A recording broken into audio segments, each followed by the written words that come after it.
Prepare-se para uma viagem que ninguém mais ousaria fazer. Até o Sol. Acima da camada protetora da nossa atmosfera, você ficaria exposto ao impacto total da radiação letal do Sol. O ultravioleta queimaria sua pele em segundos.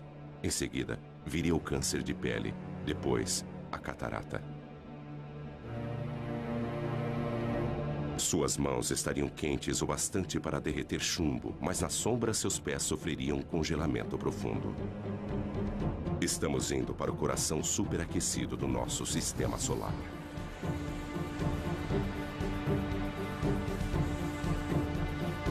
Aqui, forças invisíveis dão origem a arcos de fogo tão grandes que engoliriam a Terra.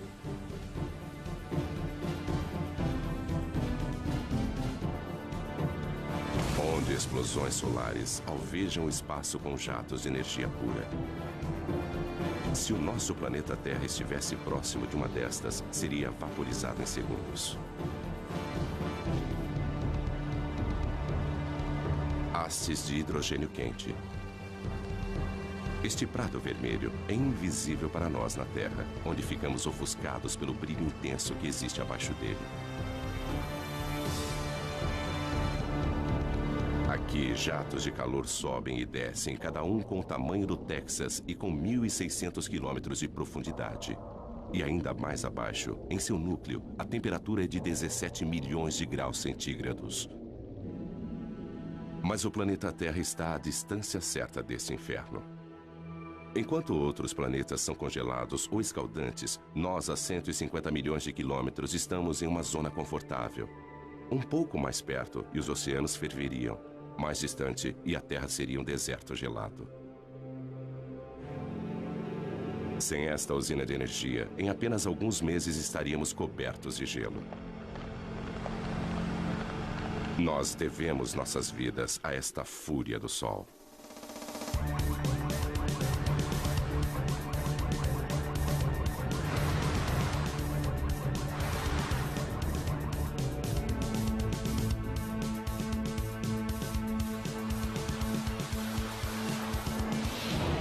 Sol indomável. O Sol sustenta a vida na Terra. Seu calor dirige nosso clima, evaporando a água dos oceanos e movimentando-a através dos continentes. A chuva e a neve tornam os terrenos adequados para a vida. Mas o nosso Sol não é apenas calor, também é luz. O milagre das plantas é sua habilidade em usar a luz do Sol para crescer.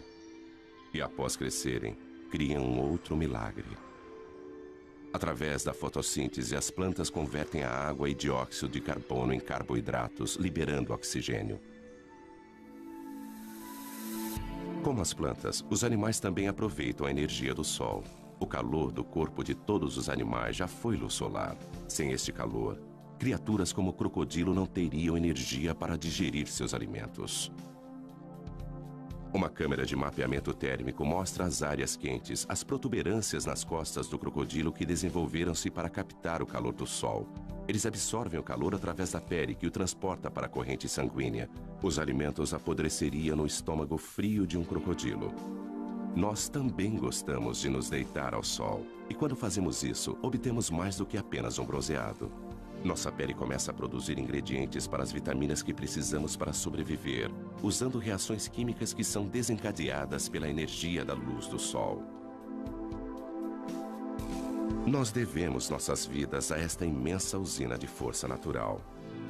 Ela utiliza como combustível o elemento mais simples do universo, hidrogênio, o gás mais leve que o ar, que antigamente era usado para sustentar o voo das aeronaves.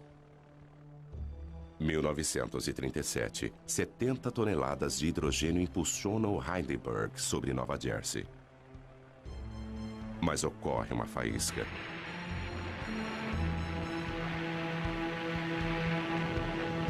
O gás se incendeia numa reação química.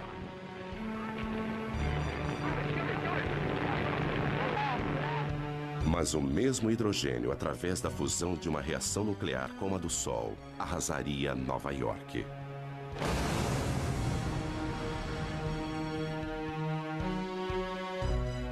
Por isso, o Sol é melhor observado a uma distância segura.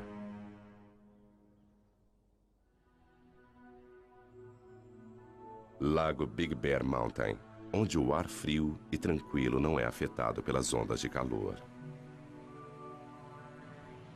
O telescópio do Observatório Big Bear pode filtrar o brilho do Sol. Ele focaliza apenas uma frequência específica de cor.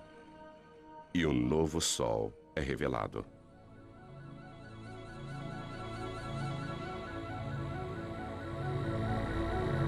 Deixando de ser um disco ofuscante e observando a luz emitida pelo hidrogênio quente, as características do Sol aparecem subitamente.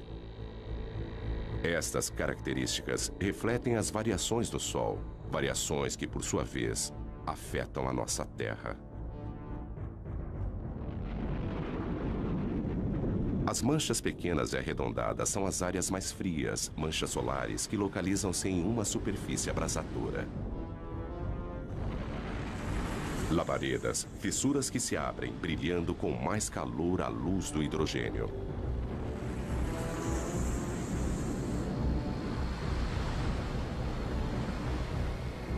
Estas manchas são algumas das áreas mais claras.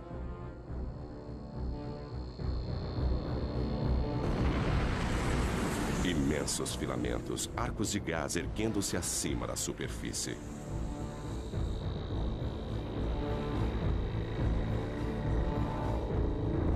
Vistos de frente, eles são as linhas escuras que serpenteiam sobre a superfície do Sol. Estas mesmas características, quando vistas contra a coroa, são chamadas de proeminências.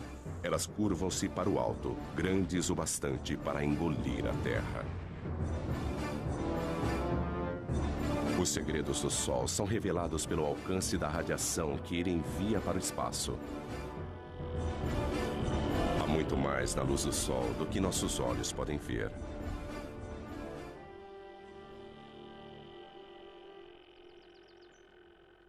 Graças à internet, ninguém precisa visitar um observatório para estudar o Sol. O professor e escritor Ken Lang trabalha na própria casa em Boston. Ele dedicou grande parte de sua carreira a pesquisar o que faz o Sol brilhar. O segredo está na capacidade do Sol de comprimir os átomos de hidrogênio com tamanha potência que eles se fundem, transformando-se em hélio. O Sol brilha por fusão nuclear. A fusão de 4 átomos de hidrogênio e 1 de hélio. Primeiro um átomo de hidrogênio funde-se a outro, depois mais um e um quarto. Mas o hélio pesa menos do que 4 átomos de hidrogênio que o formaram. Então a massa é menor do que a que você utilizou. Essa diferença na massa é a energia que alimenta o Sol.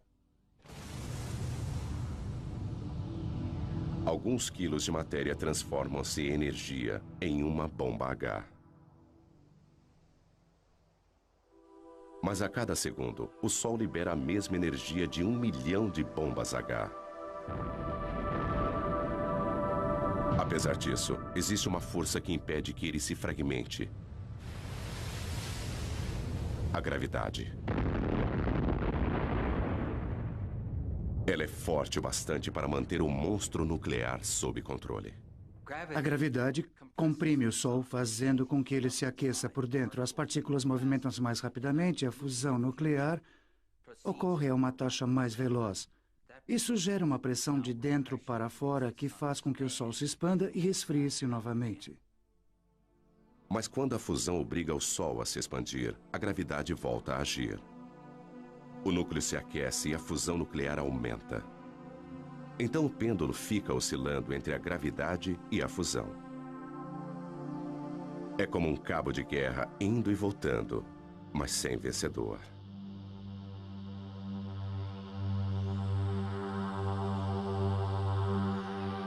Tudo começou há 5 bilhões de anos, quando a gravidade agrupou uma nuvem de poeira cósmica.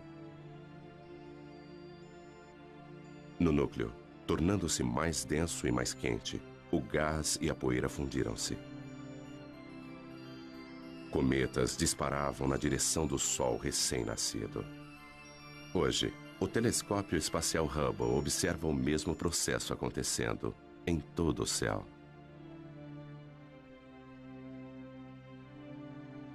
Nosso Sol é apenas uma entre bilhões de estrelas. O Hubble aproxima-se delas e nos mostra estrelas de todas as idades num ciclo de vida em que todas estão conectadas, porque as estrelas nascem de outras estrelas.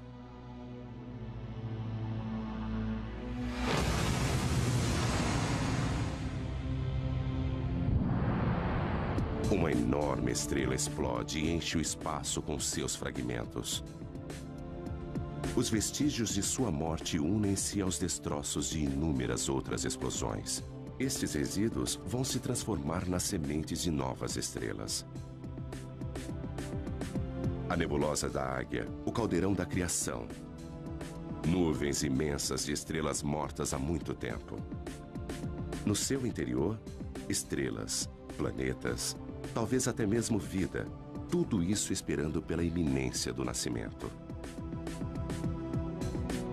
Mas no gás e na poeira que formam a nebulosa de Orion, a gravidade já reuniu os destroços e deflagrou o fogo celeste. Novas estrelas com bilhões de anos para brilhar. Da história estelar universal, agora voltamos ao nosso Sol. O que se vê no Sol depende de como ele é observado. Além das cores visíveis, existem os raios-x invisíveis, raios ultravioleta, raios infravermelhos e ondas de rádio. As partes mais interessantes do Sol estão em comprimentos de ondas visíveis. Elas fornecem uma nova perspectiva. Da mesma forma que a sintonia de uma TV, cada novo comprimento de onda fornece uma nova imagem, uma vez que a maior parte desta radiação invisível é absorvida pela atmosfera. Nós lançamos satélites. 5, 4, 3, 2... Cabo Canaveral, dezembro, 1995. Espaçonave Atlas. O satélite Sorro paira no espaço em um ponto especial, a 1.600.000 quilômetros, onde a força gravitacional da Terra é tão forte quanto a do Sol. Este observador do Sol, alimentado pela energia solar, encontra-se equilibrado entre os dois. NASA, Centro Espacial Goddard. Os cientistas aqui estudam as imagens que o Sorro enviou para a Terra durante vários anos. Mas em 1998, o controle da missão perdeu estas imagens quando o Sorro girou em relação ao Sol e sua energia falhou. Tudo o que eles podiam fazer era aguardar e esperar que a espaçonave voltasse à posição de frente para o Sol. Lentamente, isso aconteceu. Imagens da galeria do Sorro. Se os nossos olhos pudessem ver a radiação ultravioleta, então a aparência do Sol seria mais ou menos esta.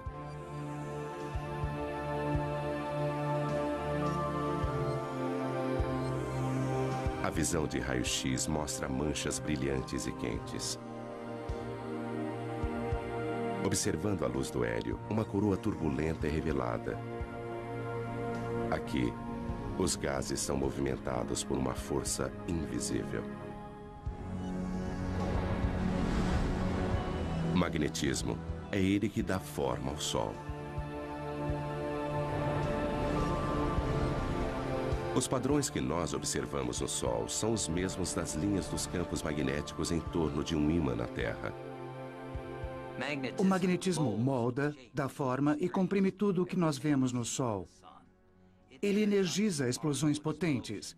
Ele aquece a coroa solar. O magnetismo invisível governa o Sol. O Sol é tão quente que seus átomos de hidrogênio são desmembrados. O que sobra é o plasma, partículas escaldantes e eletricamente carregadas. E onde houver magnetismo, o plasma vai agitar-se. Aqui, nada fica estático. Este roda-moinho incontrolável é um furacão solar com 1.600 quilômetros de largura. E abaixo da superfície brilhante e visível, a convecção ergue gigantescas labaredas de plasma da fornalha sob pressão, mais abaixo.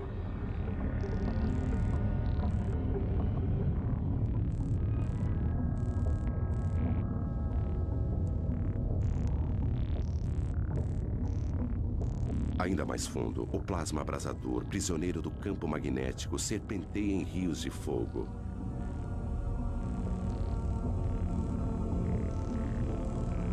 O Sol está em constante movimento.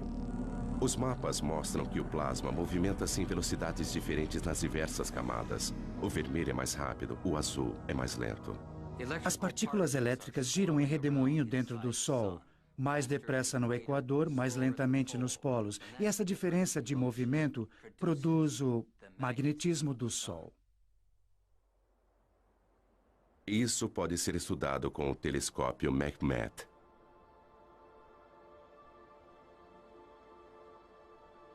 O coração deste observatório é um buraco na montanha, com um espelho no topo.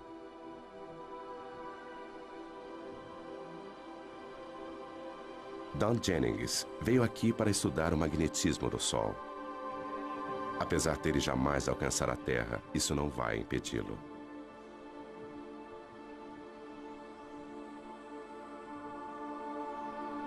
O tubo em que este telescópio foi construído precisa manter uma temperatura muito constante. E, então, construindo dentro da montanha é como tê-lo dentro de uma caverna. O ar dentro do tubo não é tão turbulento e fornece uma imagem muito mais nítida.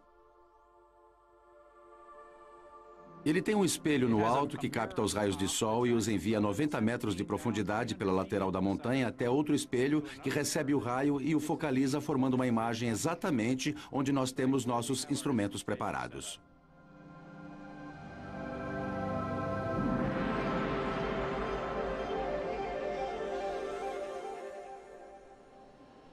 É possível ver uma grande mancha solar. E o mais incrível para mim é aquela mancha solar ali atrás. São duas manchas solares desta vez e não uma só. E como estamos planejando mapeá-las? Alinhe a fenda ali e deslize para... Dom e Pedro Sada são mapeadores de campos magnéticos. É um trabalho duro. A paisagem e as manchas solares mudam constantemente. Manchas solares são áreas em que o campo magnético é muito forte e a atividade na superfície solar é muito intensa. E nós queremos estudar a estrutura dos campos magnéticos na região das manchas solares e também observar como elas mudam de hora em hora, de um dia para o outro. Para estudar o objeto mais quente do nosso sistema solar, eles precisam ir para o outro extremo de temperatura.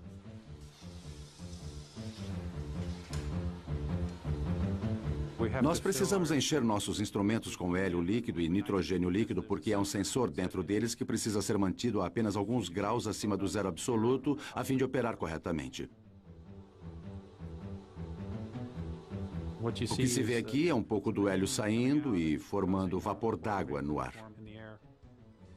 Mas não se trata só de fumaça e espelhos. Há muita ciência séria acontecendo por aqui. Don e Pedro não podem medir diretamente o magnetismo do Sol, mas conseguem ver seus efeitos. O sensor congelado vai observar a radiação infravermelha do Sol e calcular as mínimas variações em sua cor. E agora está tudo pronto. Dom, você pode instalar os filtros enquanto eu coloco a agulha no lugar, por favor? Ok. Campos magnéticos fortes alteram a coloração de algumas das luzes do Sol. Don e Pedro sabem qual deveria ser a cor, e observando o quanto ela mudou, eles podem mapear a força do magnetismo em torno de uma mancha solar. Ok, Dom, eu vou focalizar a câmera para nós podermos ver melhor a mancha solar. Ok, faça isso. Eles criaram uma imagem de como o magnetismo se comporta em torno das manchas solares. O campo magnético proveniente daquela mancha solar é quase como uma fonte que eleva-se no centro, muito concentrado, depois se espalha. E geralmente as manchas solares ocorrem em pares, ou talvez mais. E o campo magnético é proveniente de uma das manchas, talvez como no Polo Norte, de um ímã, e passa para outra mancha, que seria o Polo Sul. Dentro do imenso ímã do Sol existem estes outros ímãs. O plasma do Sol rastreia as linhas de campos magnéticos entre os polos norte e sul.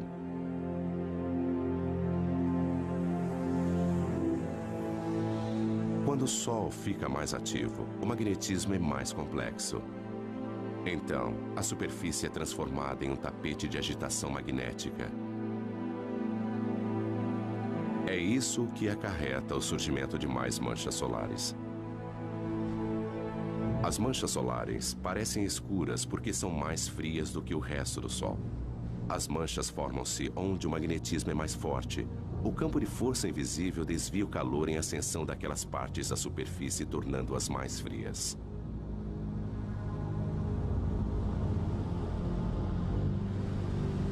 Se você pudesse entrar no centro de uma mancha solar, veria que ela apresenta uma ligeira depressão. Tem mais ou menos o formato de um prato.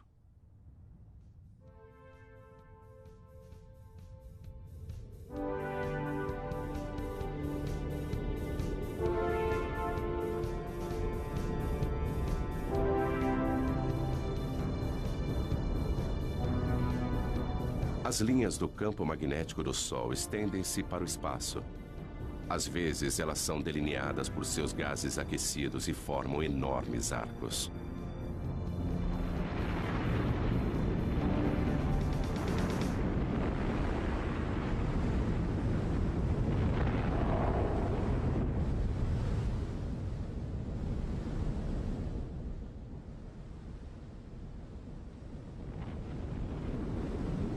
Estas são as proeminências. As linhas magnéticas agem como tramas invisíveis, atraindo o plasma para fora. Elas podem pairar sobre o Sol durante semanas. Se você pudesse se aproximar de uma proeminência, veria milhares de quilômetros, talvez um arco grande assim, com materiais flutuando ao longo do campo magnético. Não se vê o campo magnético, só se vê o material brilhante. Arcos de gás que poderiam ir da Terra até a Lua. As linhas de campos magnéticos, quando formam uma proeminência, seguem um padrão de forma igual ao que vemos em torno de um ímã, e é o mesmo padrão. Frequentemente, elas começam como pequenos arcos e depois aumentam. E durante um período de tempo, elas podem se desconectar, e o material então passa a flutuar no espaço.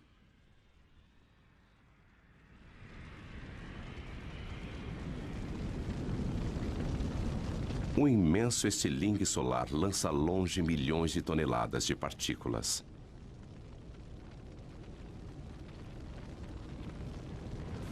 Pode até parecer lento, mas este plasma está a uma velocidade tamanha que poderia cruzar os Estados Unidos em menos de 1 minuto. Indicadores solares para 28 de outubro seguem. Fluxo solar 108 em Boulder A. Indicador 10. Repetindo, fluxo solar 108. Boulder, Colorado. Este é o Centro Nacional Atmosférico e Espacial. No Centro de Operações Atmosféricas do NOAA, nós monitoramos 24 horas por dia e 7 dias por semana. O indicador Boulder K0 100 horas UT em 29 de outubro era 3. Repito, Hoje, 3. Courtney Williamson é o meteorologista do centro. Outras pessoas pesquisam e mapeiam as atividades do Sol. Uma das nossas preocupações é a atividade explosiva do Sol. A atividade solar vai estar baixa. Estas áreas mais claras são áreas de campos magnéticos muito fortes. E às vezes estes campos magnéticos tornam-se muito carregados. Quando isso acontece, eles precisam liberar energia e fazem isso na forma de uma explosão solar. 8 minutos após uma explosão, a Terra é bombardeada por raios-x e ultravioleta que causam pane nas telecomunicações. 1984, toda a comunicação entre o avião presidencial e o controle de terra foi interrompida. Quando o presidente e a senhora Reagan desembarcaram na China, o comandante em chefe do exército norte-americano já estava sem contato há várias horas. Não havia nada que ninguém pudesse fazer a respeito. Até as comunicações por satélites foram afetadas. Em uma tempestade solar, raios de energia incineram a parte mais alta da atmosfera da Terra. O ar rarefeito se expande, trazendo para baixo satélites que normalmente estariam orbitando mais acima. Mas as explosões não são o único resultado. As proeminências podem parecer com arcos brilhantes na coroa do Sol. Mas quando vistas de frente, elas aparecem como faixas escuras e finas. E recebe um nome diferente: filamentos. As faixas escuras são os filamentos. Eles localizam-se na parte mais alta da atmosfera solar e às vezes são lançados pelo Sol. Quando isso acontece, eles seguem um vento solar e propagam-se na direção da Terra. O vento solar é um jato de partículas carregadas emitidas pelo Sol.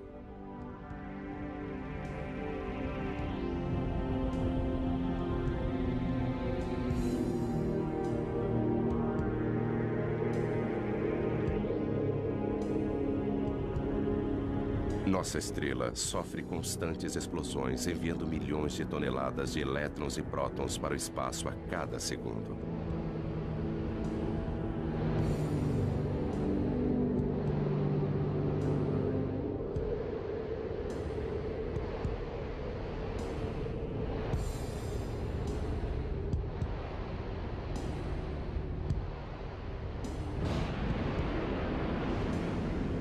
Nossa primeira pista para a existência desse evento surgiu há algumas décadas com os cometas.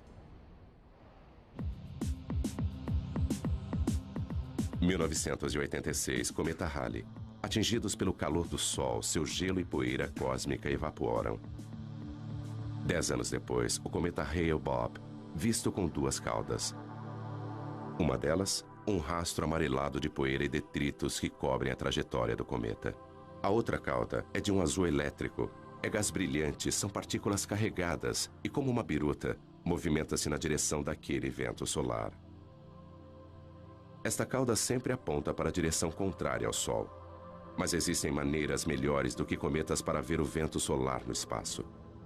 Os satélites alimentam os monitores no Centro Nacional Atmosférico e Espacial. Estas são a densidade, a velocidade e o campo magnético do vento solar. Elas mostram a Joe Canches exatamente como o vento solar está soprando. No momento, a velocidade está em torno de 1.600.000 km por hora. Se fosse o dobro disso, nós teríamos uma condição que sabemos estar relacionada a atividades intensas de tempestades geomagnéticas na Terra. O Sorro pode vislumbrar a tempestade no horizonte. Como um disco no centro para filtrar o brilho do Sol, ele vê as partículas que estão sendo emitidas pelo Sol.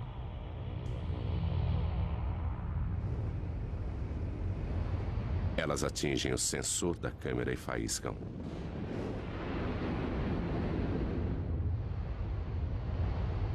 Várias explosões de partículas vão bombardear o campo magnético da Terra.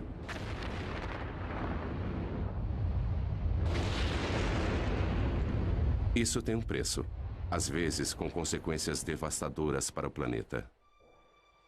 Esta imagem computadorizada mostra o campo magnético da Terra sendo bombardeado em 1997 por gigantescas rajadas de vento.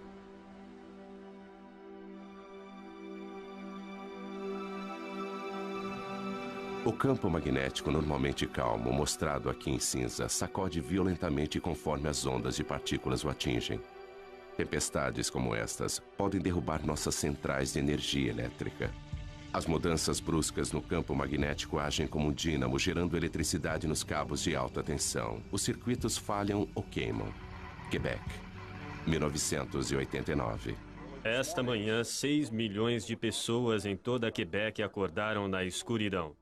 Os funcionários da Hydro-Québec acham que o blackout foi causado pelo Sol. Escuridão em Montreal. Mas luzes para o resto da América do Norte.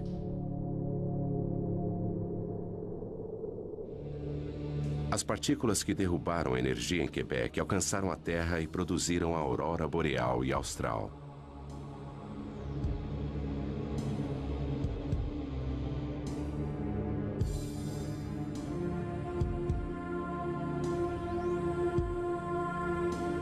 Elétrons em alta velocidade jorram pelas linhas de campos magnéticos da Terra.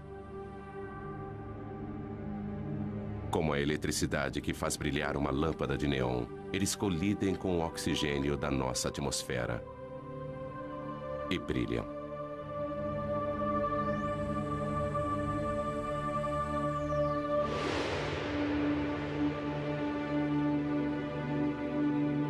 A quantidade de energia liberada pelo Sol é fenomenal. Se nós pudéssemos, de alguma forma, armazenar toda a energia que atinge a Terra em um único dia, ela seria suficiente para suprir a necessidade de energia do mundo inteiro durante 30 anos. Se pudéssemos aproveitar essa energia.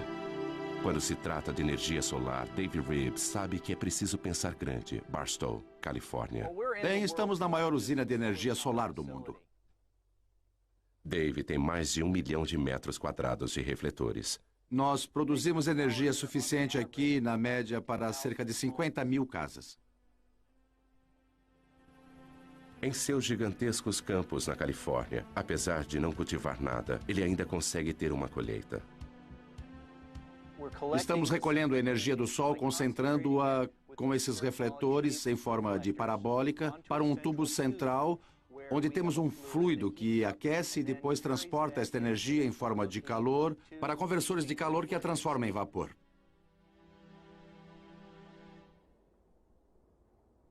O fluido dentro do tubo é óleo, aquecido pelo calor do Sol. Mais quente do que chumbo derretido, cada metro quadrado de refletores capta energia suficiente para alimentar 5 aparelhos de TV.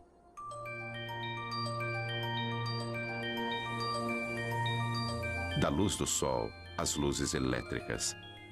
Apesar de ter programado 500 mil de refletores para seguirem a trajetória do Sol no céu, alguns raios solares ainda escapam de Dave. Nós contamos cerca de 30 dias nublados por ano, além de dias que são parcialmente nublados.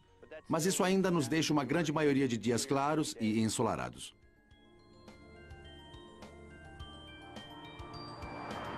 A energia solar jamais vai fornecer toda a nossa eletricidade. Mas por que tentar captar a energia de uma estrela a 150 milhões de quilômetros de nós? Algumas pessoas querem uma estrela um pouco mais próxima.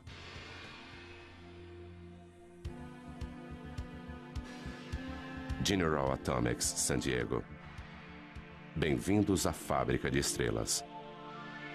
É aqui que eles se atrevem a fundir átomos.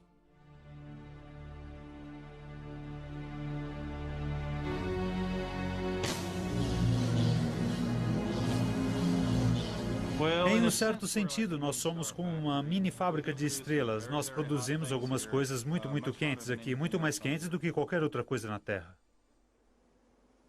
Rick Lee vai entrar na pequena câmara, onde os cientistas estão tentando produzir uma estrela na Terra. Ele veste roupas protetoras para manter a asepsia. Um contágio a 200 milhões de graus de temperatura causaria danos inimagináveis. Esta fábrica de sóis é a última tentativa de um sonho de 50 anos, uma fusão nuclear controlada. É um monstro da engenharia. Tudo isso para tentar reproduzir o que o Sol faz todos os segundos de todos os dias. Apesar de ser um cientista, para embarcar nesse projeto, Rick precisou aperfeiçoar-se em uma arte. Bom, é meio apertado aqui. É como dar à luz. Mas se eu ficar de lado e for avançando por aqui... Espera. Girando um pouquinho... Colocando os pés aqui em cima e andando pela parede, não é assim tão difícil. O Sol comprime os átomos juntos com a gravidade. Rick utiliza uma outra força.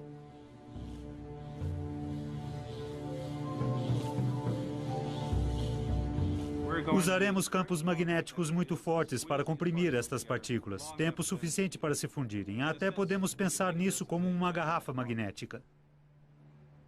Eles começam injetando uma pequena quantidade de gás no anel. Eles usam eletricidade para separar seus elétrons e transformá-los em plasma carregado eletricamente. Então ele pode ser movimentado através do magnetismo. Vai encher quase até aqui. E depois nós vamos ligar os eletroímãs lá fora que vão produzir campos magnéticos para comprimir o plasma quente até esse tamanho, onde a parte mais quente, a parte mais densa, ficará assim do tamanho da minha cabeça. Mas apreender o plasma com magnetismo já foi comparado a segurar gelatina com elásticos. Atualmente, eles só conseguem manter a fusão por alguns segundos.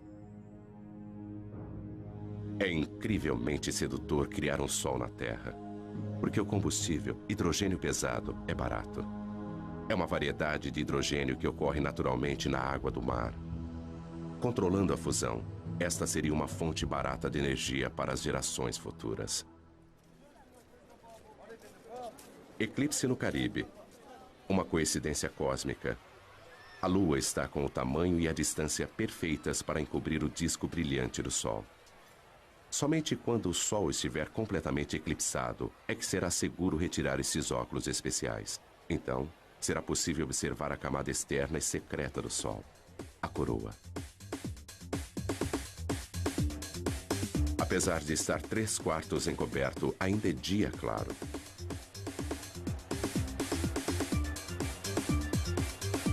A escuridão diurna abate-se sobre Curaçao.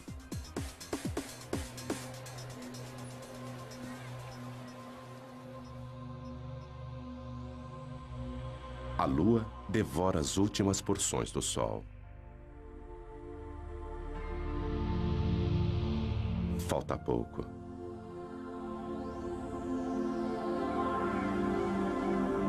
Agora, com o brilho encoberto, a coroa, a camada externa branca e brilhante do sol, está visível.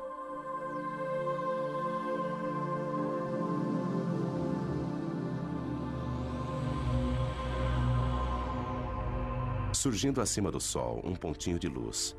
E mais um a sudoeste. São Júpiter e Vênus. Apesar da Terra estar na escuridão, estes dois planetas, a milhões de quilômetros de distância, estão no lado iluminado do Sistema Solar. Mais abaixo, às 2 da tarde, está escuro como a noite.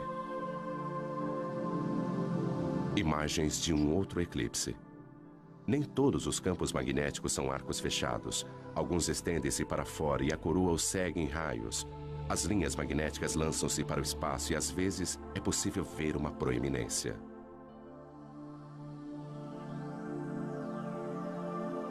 Do lado direito, uma coluna de gás aparece além da borda da Lua. Uma espiral rosada vista a olho nu apenas durante o eclipse.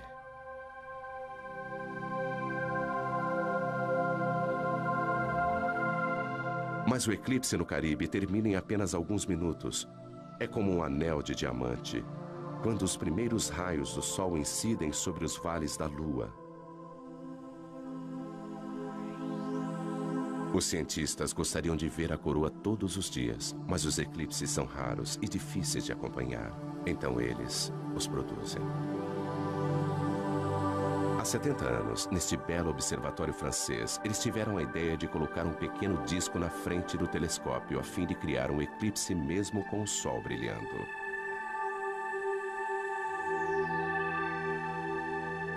Eles observam o que acontece em torno da coroa do Sol. Durante 2 semanas, as proeminências aparecem e somem, e a expulsão de partículas enche a coroa e aumenta o vento solar. Isso dá ao Sol um halo avermelhado. Fora da nossa atmosfera, o satélite Sorro consegue uma imagem ainda mais clara. Combinando isso com uma imagem do Sol, nós podemos ver como a atividade na superfície lança partículas na coroa.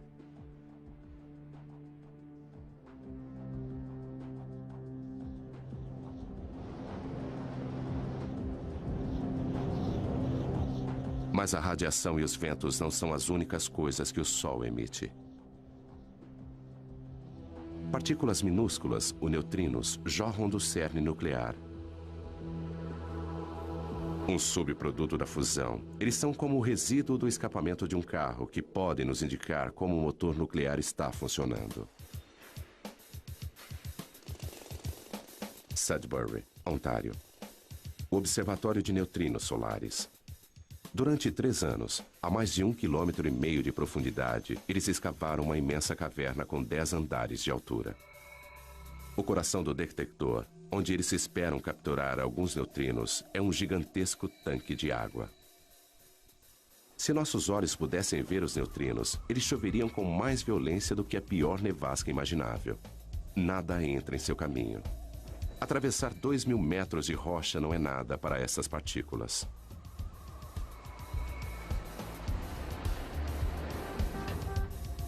Esta experiência requer o equivalente a 300 milhões de dólares em água pesada. Eles não podem comprá-la, então pediram emprestado. Lá se vão mais de 6 milhões de dólares pelo ralo. Eles usam a água pesada porque ela produz um pequeno flash quando é atingida por um neutrino. E este flash é o que eles estão buscando. Fusões nucleares diferentes produzem tipos diferentes de neutrinos. O tipo de neutrino e sua quantidade são fortes indicadores do tipo de reação que está acontecendo. Nenhum outro experimento pode nos contar tanto a respeito do núcleo do Sol. Existem cerca de 100 bilhões de neutrinos passando através da ponta do meu dedo a cada segundo. Mesmo assim, com 1.000 toneladas de água pesada, o melhor meio para detectar neutrinos no nosso detector só acontece uma vez por hora, de um neutrino produzir um flash de luz que nós podemos observar. Descendo, no nosso caso, a uma profundidade de 2.000 metros, nós temos um grande paredão de rocha para evitar que os raios cósmicos atinjam o nosso detector. Assim, se colocássemos o detector na superfície da Terra, ele brilharia como a aurora boreal.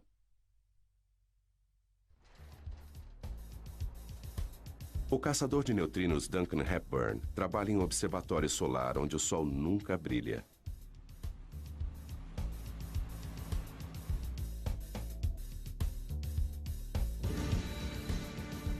Mas além de desvendar os segredos do núcleo do Sol, este experimento também vai nos contar a respeito dos próprios neutrinos.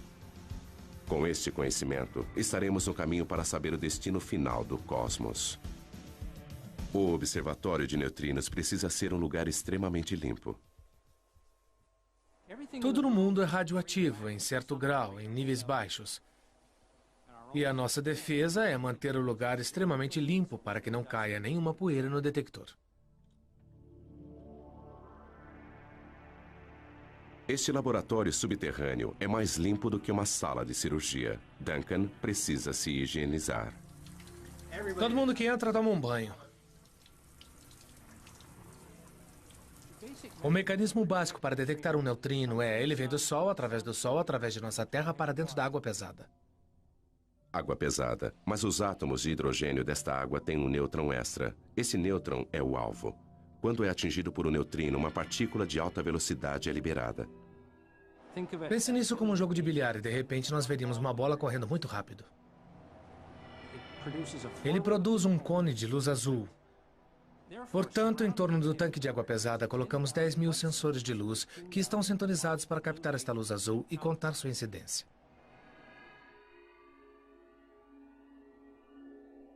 Este cone de luz indica a direção de onde veio o neutrino. Este é um sinal muito valioso porque nós sempre podemos comparar com o lugar onde achamos que o Sol se encontra no céu naquele momento. Além de desvendar os segredos do Sol, o projeto Sudbury conseguiu nos ensinar muito, muito mais. A questão mais fundamental da ciência pode ser respondida aqui. Os flashes na água podem revelar quanto os neutrinos pesam.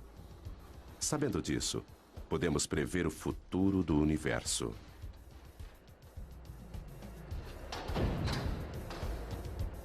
Existem mais neutrinos do que qualquer outro tipo de partícula no universo. Se eles possuírem uma massa, mesmo que minúscula, isso pode influenciar a atual expansão que está acontecendo desde o Big Bang e talvez até gerar um Big Crunch há bilhões de anos no futuro. Mas qualquer que seja o fim do universo, a morte da nossa estrela acontecerá bem antes.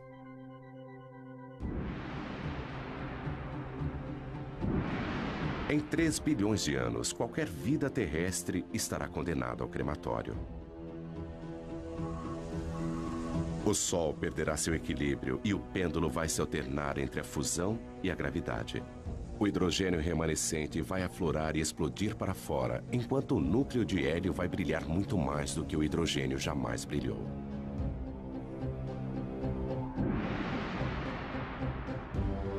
Com a expansão do Sol, os planetas mais próximos serão incinerados. As calotas de gelo de Marte derreterão.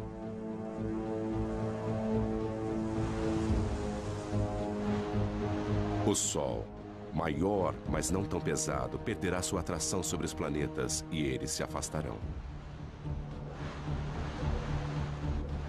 Rajadas de ventos escaldantes atingirão os planetas mais afastados. Saturno será desmembrado até o núcleo e seus anéis de gelo vão derreter e ser vaporizados.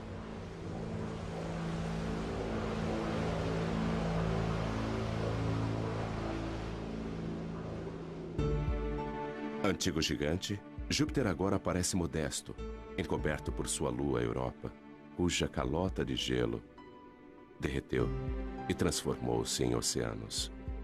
O sistema solar está irreconhecível.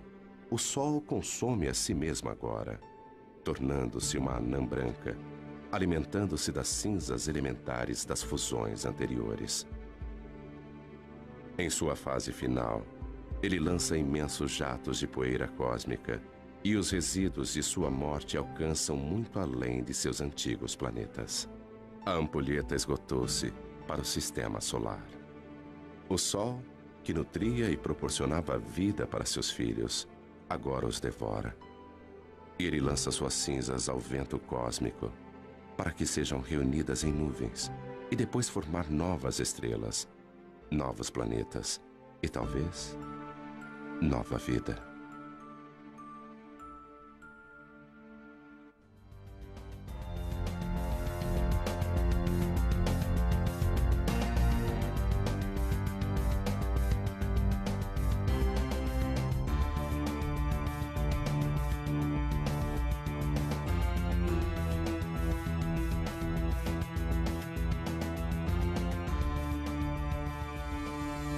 Pensar nisso como uma garrafa magnética. Eles começam injetando uma pequena quantidade de gás no anel. Eles usam eletricidade para separar seus elétrons e transformá-los em plasma carregado eletricamente. Então ele pode ser movimentado através do magnetismo. Vai encher quase até aqui. E depois nós vamos ligar os eletroímãs lá fora que vão produzir campos magnéticos para comprimir o plasma quente até esse tamanho, onde a parte mais quente, a parte mais densa, ficará assim do tamanho da minha cabeça. Mas apreender o plasma com magnetismo já foi comparado a segurar gelatina com elásticos.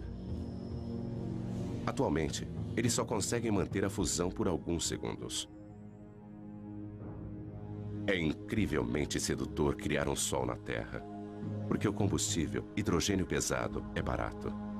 É uma variedade de hidrogênio que ocorre naturalmente na água do mar. Controlando a fusão, esta seria uma fonte barata de energia para as gerações futuras. Eclipse no Caribe. Uma coincidência cósmica. A Lua está com o tamanho e a distância perfeitas para encobrir o disco brilhante do Sol. Somente quando o Sol estiver completamente eclipsado é que será seguro retirar esses óculos especiais. Então, será possível observar a camada externa e secreta do Sol, a coroa. Apesar de estar 3/4 encoberto, ainda é dia claro.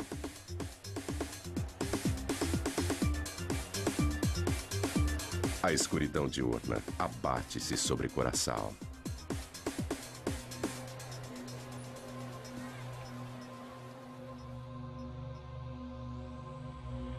A Lua devora as últimas porções do Sol.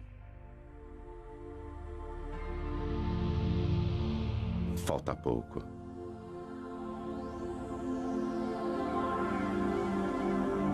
Agora, com o brilho encoberto, a coroa, a camada externa branca e brilhante do Sol, está visível.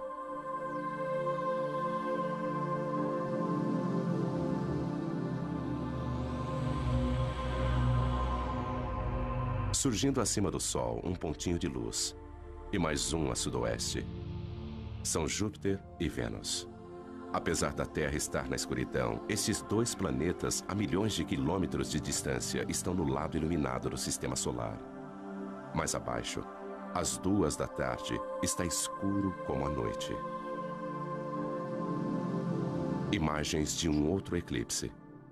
Nem todos os campos magnéticos são arcos fechados. Alguns estendem-se para fora e a coroa os segue em raios. As linhas magnéticas lançam-se para o espaço e às vezes é possível o Sol brilhando.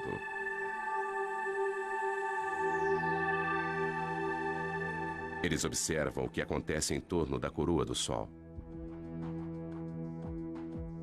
Durante 2 semanas, as proeminências aparecem e somem, e a expulsão de partículas enche a coroa e aumenta o vento solar.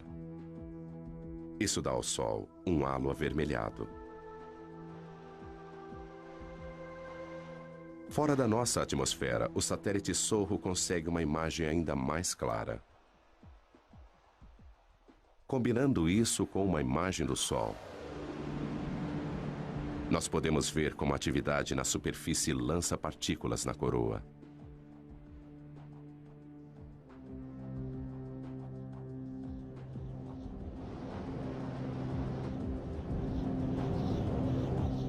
Mas a radiação e os ventos não são as únicas coisas que o Sol emite. Partículas minúsculas, os neutrinos, jorram do cerne nuclear.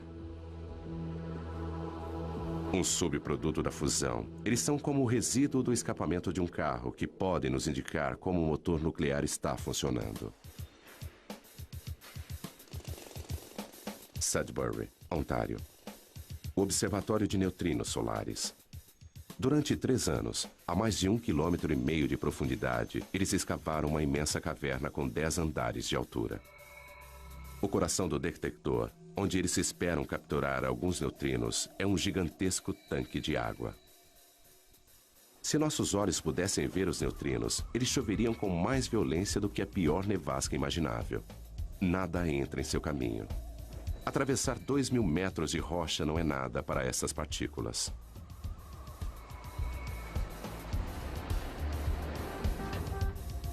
Esta experiência requer o equivalente a 300 milhões de dólares em água pesada. Eles não podem comprá-la, então pediram emprestado.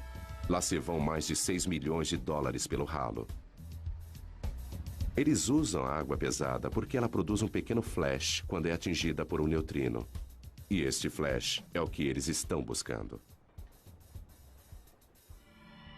Fusões nucleares diferentes produzem tipos diferentes de neutrinos. O tipo de neutrino e sua quantidade são fortes indicadores do tipo de reação que está acontecendo. Nenhum outro experimento pode nos contar tanto a respeito do núcleo do Sol. Existem cerca de 100 bilhões de neutrinos passando através da ponta do meu dedo a cada segundo. Mesmo assim, com 1.000 toneladas de água pesada, o melhor meio para detectar neutrinos no nosso detector só acontece uma vez por hora, de um neutrino produzir um flash de luz que nós podemos observar.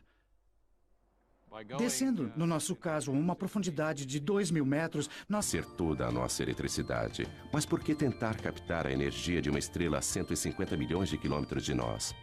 Algumas pessoas querem uma estrela um pouco mais próxima.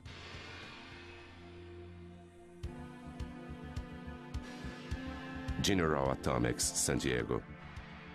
Bem-vindos à fábrica de estrelas.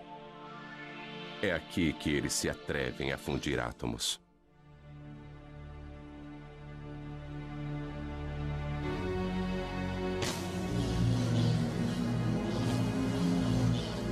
Em um certo sentido, nós somos como uma mini fábrica de estrelas. Nós produzimos algumas coisas muito quentes aqui, muito mais quentes do que qualquer outra coisa na Terra. Rick Lee vai entrar na pequena câmara, onde os cientistas estão tentando produzir uma estrela na Terra. Ele veste roupas protetoras para manter a asepsia. Um contágio a 200 milhões de graus de temperatura causaria danos inimagináveis. Esta fábrica de sóis é a última tentativa de um sonho de 50 anos, uma fusão nuclear controlada. É um monstro da engenharia. Tudo isso para tentar reproduzir o que o Sol faz todos os segundos de todos os dias. Apesar de ser um cientista, para embarcar nesse projeto, Rick precisou aperfeiçoar-se em uma arte. Bom, é meio apertado aqui. É como dar à luz. Mas se eu ficar de lado e for avançando por aqui... Espera. Girando um pouquinho, colocando os pés aqui em cima e andando pela parede. Não é assim tão difícil. O Sol comprime os átomos juntos com a gravidade. Rick utiliza uma outra força.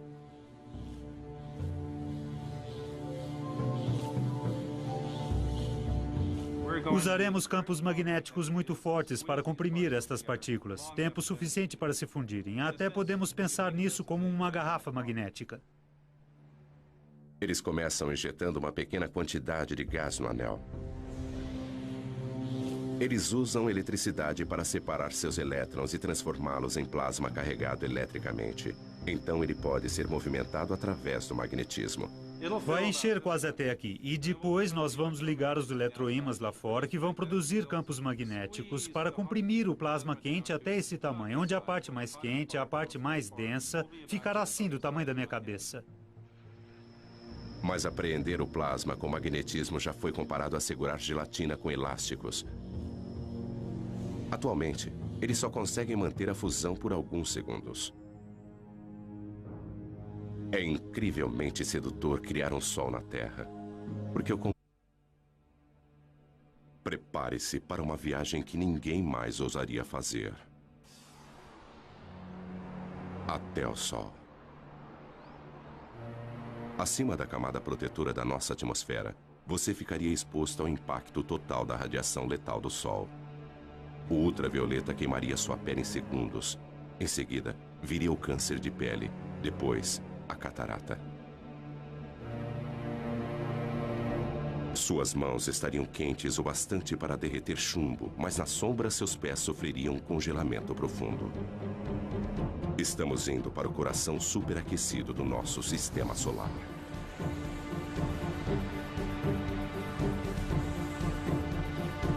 Aqui, forças invisíveis dão origem a arcos de fogo tão grandes que engoliriam a Terra.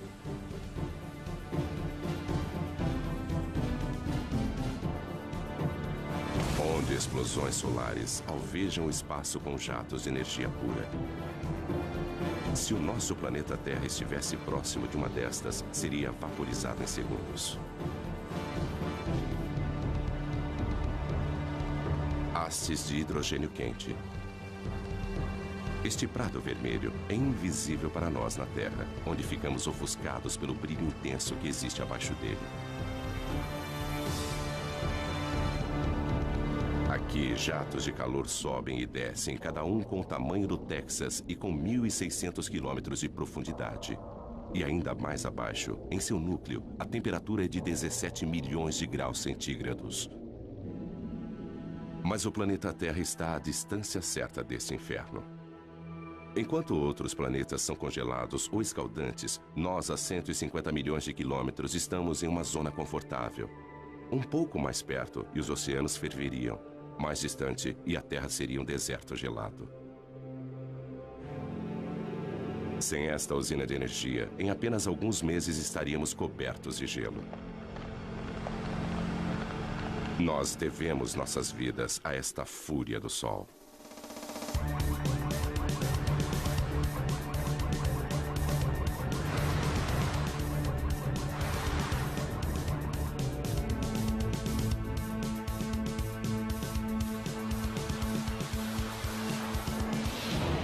Sol indomável.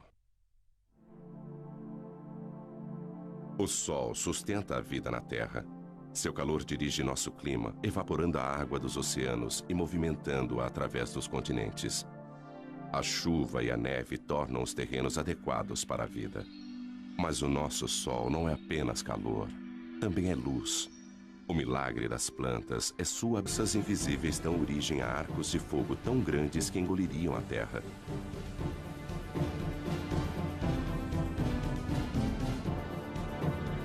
Onde explosões solares alvejam o espaço com jatos de energia pura.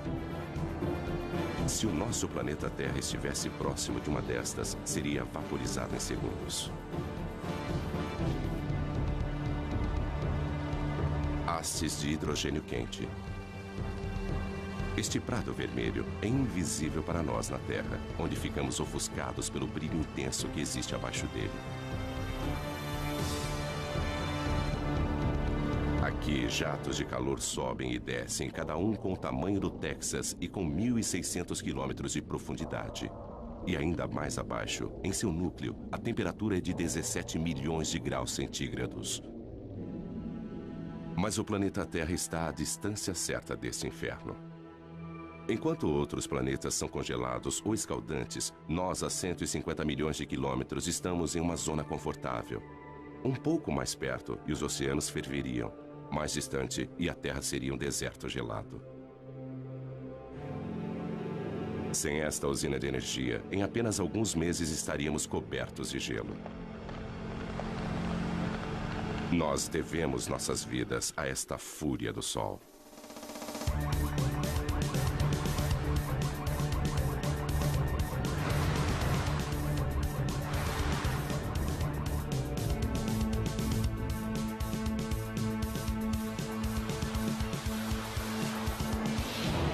Sol indomável. O Sol sustenta a vida na Terra.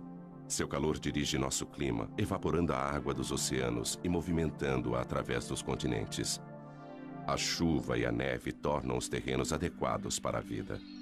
Mas o nosso Sol não é apenas calor, também é luz. O milagre das plantas é sua habilidade em usar a luz do Sol para crescer.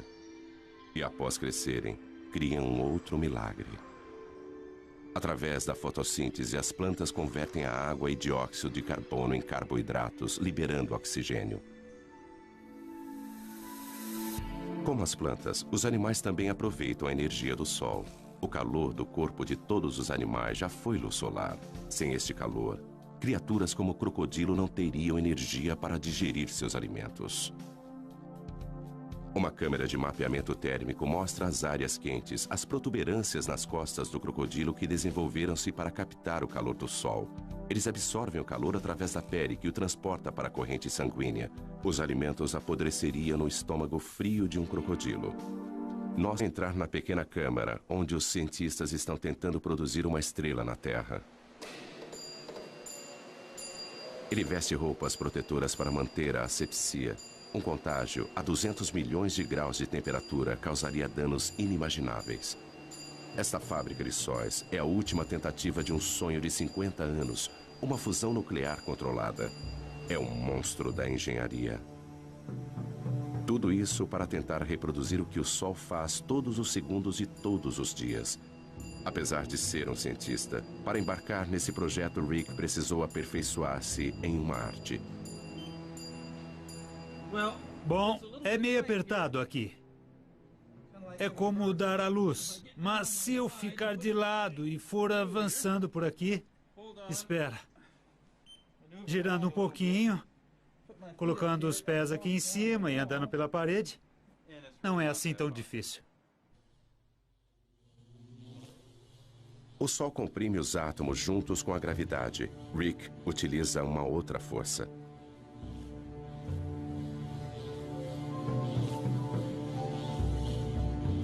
Usaremos campos magnéticos muito fortes para comprimir estas partículas. Tempo suficiente para se fundirem. Até podemos pensar nisso como uma garrafa magnética. Eles começam injetando uma pequena quantidade de gás no anel. Eles usam eletricidade para separar seus elétrons e transformá-los em plasma carregado eletricamente. Então ele pode ser movimentado através do magnetismo. Vai encher quase até aqui. E depois nós vamos ligar os eletroímãs lá fora, que vão produzir campos magnéticos para comprimir o plasma quente até esse tamanho, onde a parte mais quente, a parte mais densa, ficará assim do tamanho da minha cabeça. Mas apreender o plasma com magnetismo já foi comparado a segurar gelatina com elásticos. Atualmente, eles só conseguem manter a fusão por alguns segundos. É incrivelmente sedutor criar um Sol na Terra, porque o combustível, hidrogênio pesado, é barato. É uma variedade de hidrogênio que ocorre naturalmente na água do mar. Controlando a fusão, esta seria uma fonte barata de energia para as gerações futuras. Eclipse no Caribe. Uma coincidência cósmica. A Lua está com o tamanho e a distância perfeitas para encobrir o disco brilhante do Sol. Somente quando o Sol estiver completamente eclipsado é que será seguro retirar esses óculos especiais. Então, será possível observar a camada externa e secreta do Sol, a coroa. Apesar de estar 3/4 encoberto, ainda é dia claro. É apenas uma entre bilhões de estrelas. O Hubble aproxima-se delas e nos mostra estrelas de todas as idades num ciclo de vida em que todas estão conectadas, porque as estrelas nascem de outras estrelas.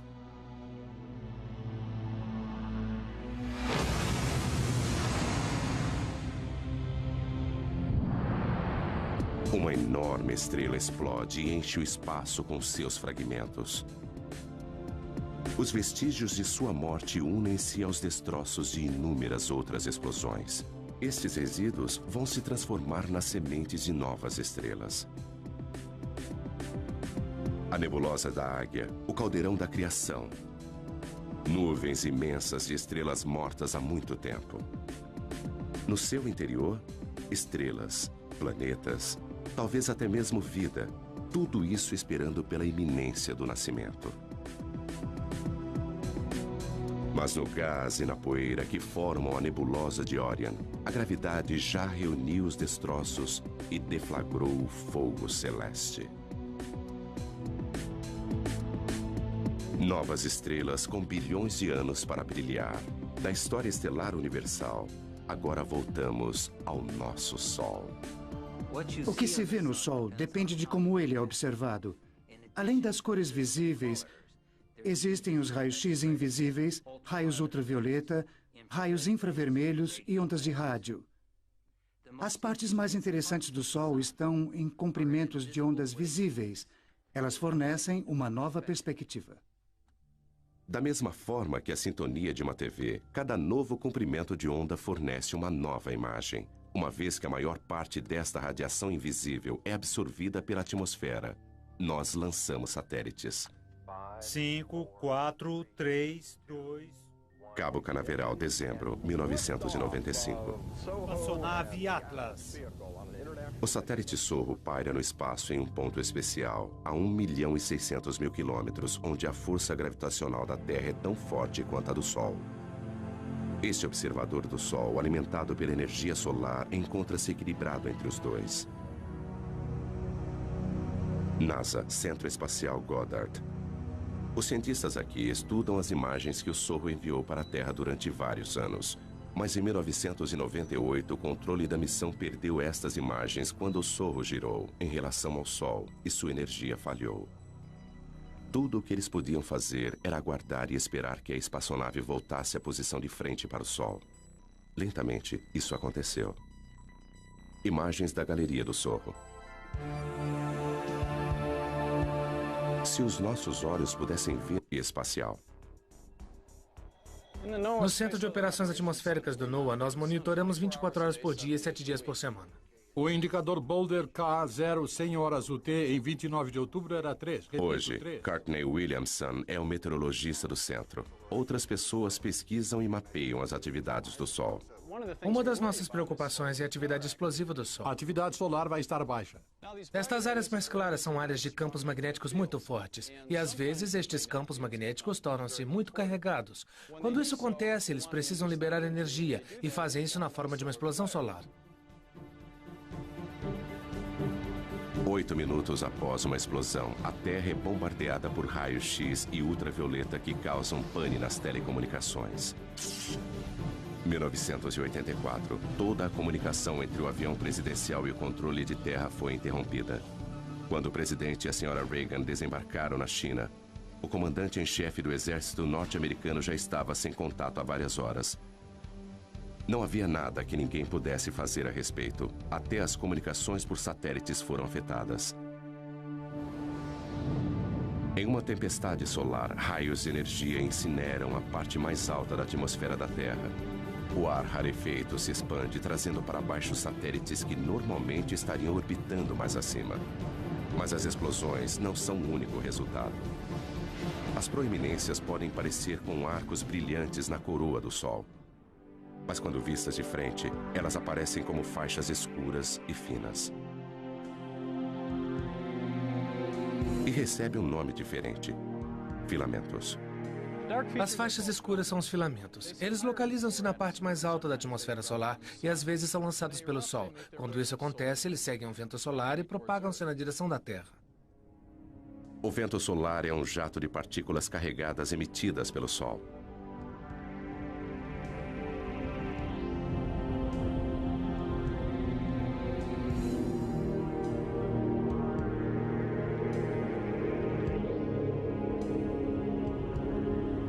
Nossa estrela sofre constantes explosões, enviando milhões de toneladas de elétrons e prótons para o espaço a cada segundo.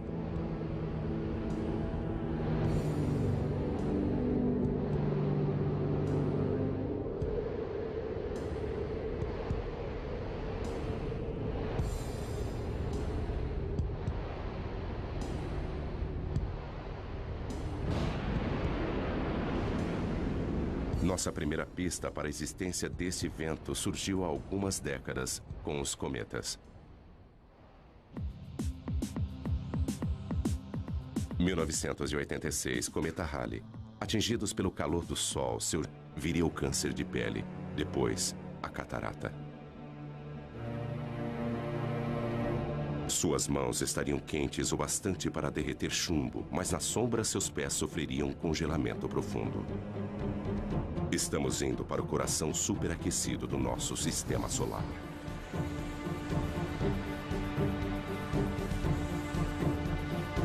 Aqui, forças invisíveis dão origem a arcos de fogo tão grandes que engoliriam a Terra.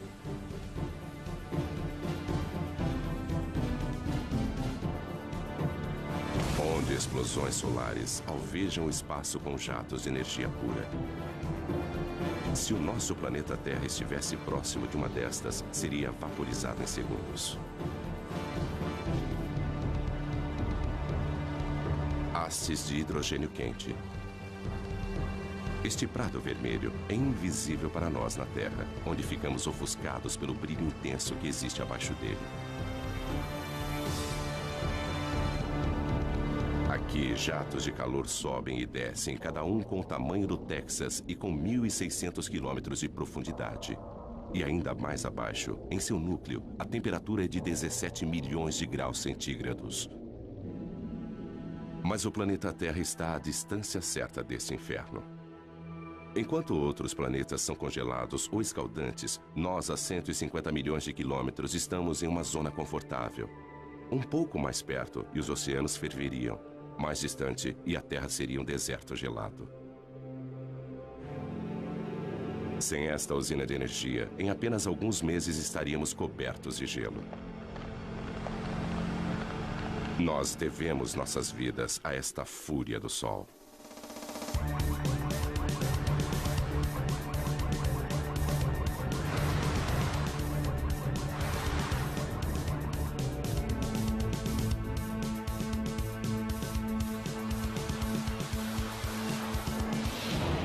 Sol indomável. O Sol sustenta a vida na Terra. Seu calor dirige nosso clima, evaporando a água dos oceanos e movimentando-a através dos continentes. A chuva e a neve tornam os terrenos adequados para a vida. Mas o nosso Sol não é apenas calor, também é luz. O milagre das plantas é sua habilidade em usar a luz do Sol para crescer. E após crescerem, criam um outro milagre.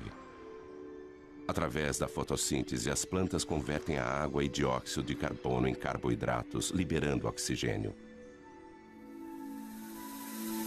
Como as plantas, os animais também aproveitam a energia do Sol, o calor do corpo de todos os animais que precisamos para sobreviver, usando reações químicas que são desencadeadas pela energia da luz do Sol. Nós devemos nossas vidas a esta imensa usina de força natural. Ela utiliza como combustível o elemento mais simples do universo, hidrogênio, o gás mais leve que o ar, que antigamente era usado para sustentar o voo das aeronaves. 1937, 70 toneladas de hidrogênio impulsionam o Heidelberg sobre Nova Jersey. Mas ocorre uma faísca.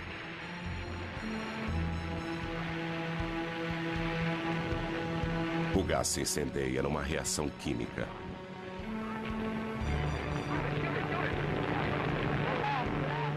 Mas o mesmo hidrogênio, através da fusão de uma reação nuclear como a do Sol, arrasaria Nova York.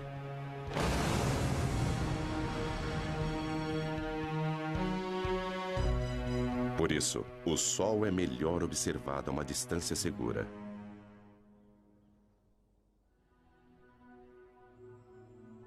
Lago Big Bear Mountain, onde o ar frio e tranquilo não é afetado pelas ondas de calor. O telescópio do Observatório Big Bear pode filtrar o brilho do Sol. Ele focaliza apenas uma frequência específica de cor.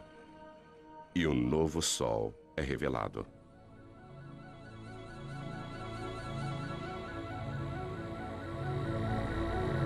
Deixando de ser um disco ofuscante e observando a luz emitida pelo hidrogênio quente, as características do Sol aparecem subitamente. Estas características refletem as variações do Sol, variações que, por sua vez, afetam a nossa Terra. As manchas pequenas e arredondadas são as áreas mais frias, manchas solares que localizam-se em uma superfície abrasadora. Labaredas, fissuras que se abrem, brilhando com mais calor à luz do hidrogênio.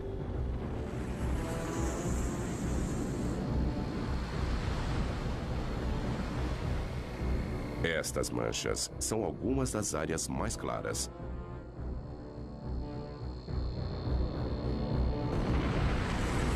Imensos filamentos, arcos de gás erguendo-se acima da superfície.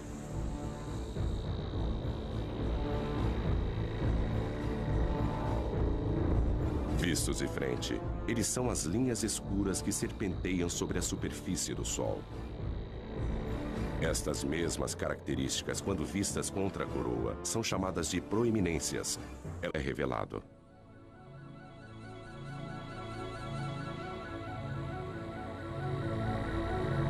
Deixando de ser um disco ofuscante e observando a luz emitida pelo hidrogênio quente, as características do Sol aparecem subitamente. Estas características refletem as variações do Sol, variações que, por sua vez, afetam a nossa Terra. As manchas pequenas e arredondadas são as áreas mais frias, manchas solares que localizam-se em uma superfície abrasadora. Labaredas, fissuras que se abrem, brilhando com mais calor à luz do hidrogênio.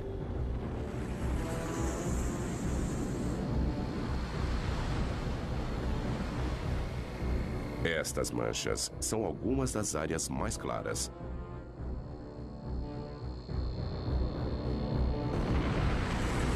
Imensos filamentos, arcos de gás erguendo-se acima da superfície.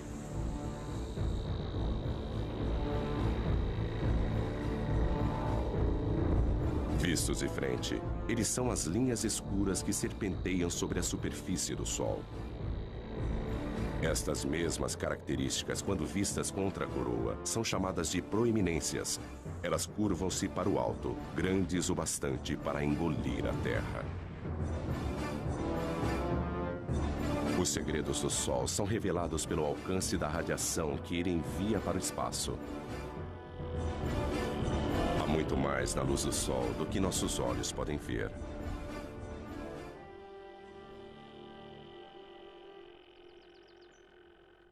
Graças à internet, ninguém precisa visitar um observatório para estudar o Sol.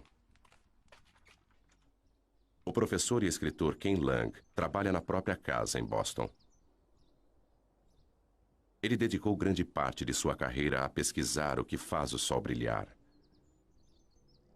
O segredo está na capacidade do Sol de comprimir os átomos de hidrogênio com tamanha potência que eles se fundem, transformando-se em hélio. O Sol brilha por fusão nuclear. A fusão de 4 átomos de hidrogênio e 1 de hélio. Primeiro um átomo de hidrogênio funde-se a outro, depois mais 1 e 1/4.